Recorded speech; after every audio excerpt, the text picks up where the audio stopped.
नमस्कार, आप देख रहे हैं एसपीएन 9 न्यूज और मैं हूं आपके साथ मनीष कुमार सैनी। समाजवादी पार्टी के राष्ट्रीय अध्यक्ष एवं उत्तर प्रदेश के पूर्व मुख्यमंत्री अखिलेश यादव ने शनिवार को दावा किया है कि पिछले उपचुनाव की तरह भारतीय जनता पार्टी प्रशासनिक तंत्र के दुरुपयोग से मिल्कीपुर के उपचुनाव में गड़बड़ी करने की रणनीति बना रही है। पिछले साल नवम्बर में उत्तर प्रदेश की 9 विधानसभा सीटों पर हुए उपचुनाव में भारतीय जनता पार्टी और उसकी सहयोगी पार्टियों ने 7 सीटों पर जीत की परचम लहरा दिया था और ऐसे में जबकि सपा को मात्र 2 सीटों पर ही संतोष करना पड़ा था। अखिलेश यादव ने शनिवार को समाजवादी पार्टी के राज्य मुख्यालय लखनऊ में डॉक्टर राम मनोहर लोहिया सभागार में कार्यकर्ताओं की बैठक को संबोधित करते हुए सत्तारूढ़ भारतीय जनता पार्टी पर आरोप लगाया है कि पिछले उपचुनाव की तरह भारतीय जनता पार्टी प्रशासनिक तंत्र के दुरुपयोग से मिल्कीपुर में होने वाले उपचुनाव में गड़बड़ी करने की रणनीति बना रही है। सपा मुख्यालय की ओर से जारी किए गए बयान के मुताबिक अखिलेश यादव ने कहा है कि अभी से ग्राम प्रधानों को धमकियां दी जा रही हैं, विपक्षी कार्यकर्ताओं को डराया धमकाया जा रहा है। समाजवादी पार्टी के कार्यकर्ताओं पर झूठे मुकदमे लगाए जा रहे हैं ताकि वे समाजवादी पार्टी के पक्ष में प्रचार न कर सकें, लेकिन भाजपा की एक चाल भी कामयाब नहीं हो सकेगी। समाजवादी पार्टी के मुखिया अखिलेश यादव ने कहा कि 5 फरवरी को मिल्कीपुर के उपचुनाव में जनता ने समाजवादी पार्टी पर ही भरोसा करने का मन बना लिया है।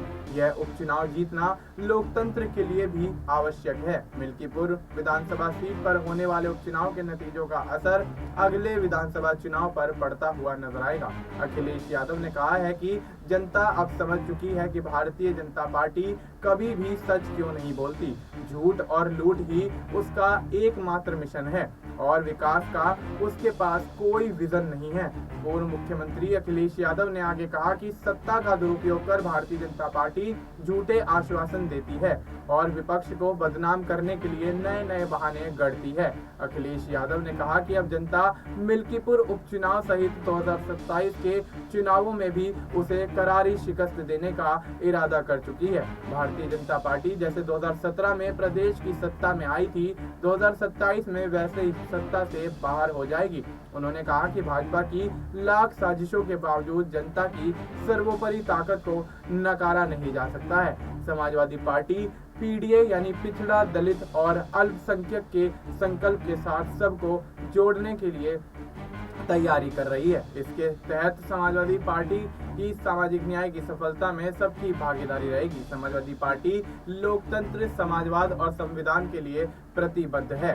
सपा के अवधेश प्रसाद के फैजाबाद से सांसद चुने जाने के बाद मिल्कीपुर सीट खाली हुई थी। आपको बता दें कि अवधेश प्रसाद 2022 के विधानसभा चुनाव में मिल्कीपुर विधानसभा सीट से निर्वाचित हुए थे। मिल्कीपुर में उपचुनाव के लिए 5 फरवरी को मतदान होना है और मतों की गिनती 8 फरवरी को की जाएगी। भारतीय जनता पार्टी ने मिल्कीपुर उपचुनाव के लिए चंद्रभान पासवान को अपना चुनावी प्रत्याशी बनाया है, जबकि समाजवादी पार्टी ने इस सीट पर फैजाबाद के सांसद अवधेश प्रसाद के बेटे अजीत प्रसाद को मैदान में उतारा है।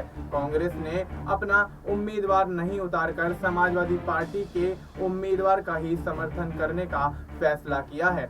ऐसे में जो इंडिया गठबंधन का एक घटक दल भी है। आपको बता दें कि मिल्कीपुर विधानसभा सीट पर होने वाले उपचुनाव से पहले जिस तरह से सियासत गरमाती हुई दिखाई दे रही है, इससे ये अंदाजा लगाया जा सकता है कि इस सीट पर उपचुनाव में काफी ज्यादा कड़ा मुकाबला दोनों ही पार्टी के बीच देखने को मिल सकता है। चाहे समाजवादी पार्टी हो, भारतीय जनता पार्टी हो, दोनों ही चुनाव के लिए पूरी जद्दोजहद करते हुए नजर आ रहे हैं। देखना यही होगा कि परिणामों के बाद आखिरकार किस पार्टी का प्रत्याशी इस विधानसभा सीट से उपचुनाव के में जीत दर्ज करता हुआ नजर आता है। फिलहाल आपको इस मुद्दे पर क्या कुछ लगता है, आप अपनी राय हमें कमेंट करके बता सकते हैं। बाकी देश और दुनिया से जुड़ी तमाम जानकारी के लिए आप देखते रहिए एसपीएन न्यूज।